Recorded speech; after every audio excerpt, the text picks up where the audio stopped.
Unë besoj ata umrin shka po foli. Nuk e di anin, po mendoj që nin.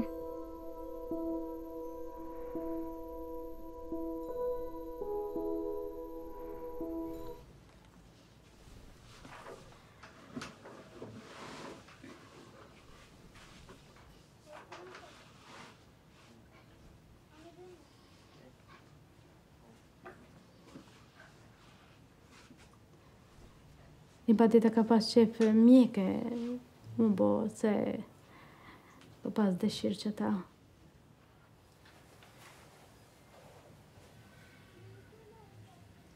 Por gjenetën desa u konë shpi, kur u konë ma mirë, e disha ka pas qef ajo me vizatu. Donc il y a eu des premiers cas dans des hôpitaux psychiatriques pour enfants où voilà, c'était des dizaines d'enfants qui arrivaient comme ça avec leurs parents et qui étaient en état soit de coma, soit d'apathie. C'est lié véritablement au statut migratoire de ces enfants. Donc ce sont des enfants demandeurs d'asile.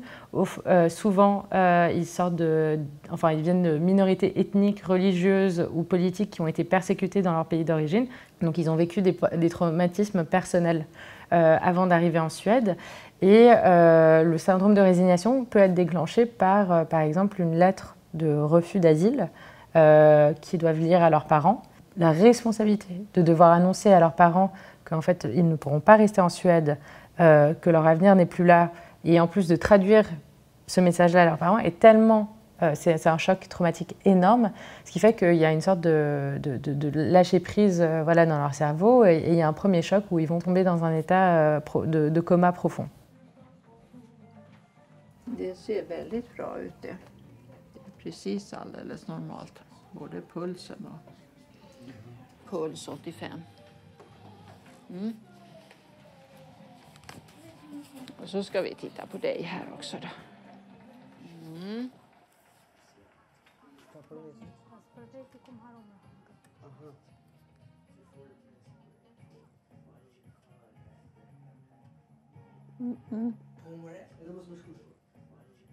Nu ska vi se här då. Nu ska vi titta på din syster också. Ja, Ibadeta. Un syndrome de résignation comme ça, pourquoi on ne l'a pas en France, pourquoi on ne l'a pas dans d'autres pays, c'est parce que la Suède a en même temps un système d'intégration des migrants et des réfugiés très efficace. Donc les enfants se sentent en sécurité en Suède très rapidement.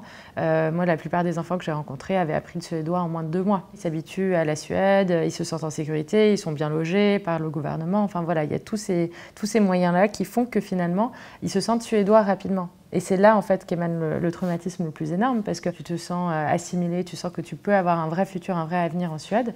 Du jour au lendemain, on te le retire. Et c'est ça, donc la violence un peu on va dire, de l'État suédois à ce niveau-là, c'est que les demandes d'asile prennent des années et des années. Il y a plein de refus et c'est souvent des permis temporaires qui après sont refusés et après il faut recommencer. Voilà, il y a quelque chose d'assez violent dans un pays qui finalement a aussi un système d'accueil qui fonctionne.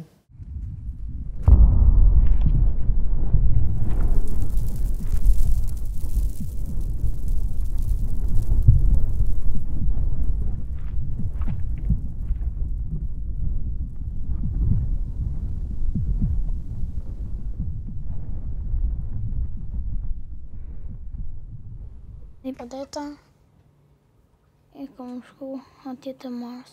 Mars u kanë e thënë si zjerë, me po zjerë u kanë si kështu burg, edhe për aty që zjerë, edhe mos e neknin e ka pas plot lampa, edhe unë e kom shlu, e kom qyrë, mirë, mos e nek kom shku të nalë, mos e nek e kom grua, e kom shku ata tyt, edhe mos e nek e ka shku të nalë, mos e nek kur e kom pa Marsën, mejde po zdypje të Mars, dhe mos e nek, pam!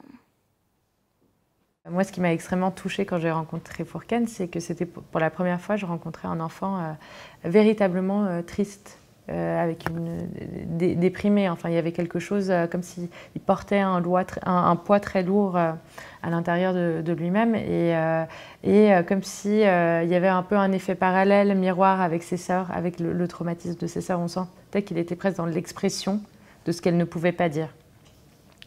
Et tout de suite, ce récit voilà, qu'il avait un peu inventé autour d'un départ sur Mars, du fait de voilà, une des premières prises que j'ai fait avec lui, c'était lui qui me disait voilà, je veux aller vivre sur Mars et oublier tous mes problèmes et tous les gens qui habitent ici. C'est quelque chose qui m'a tellement frappée parce que je me suis dit on est un petit garçon qui se sent tellement pas le bienvenu ici.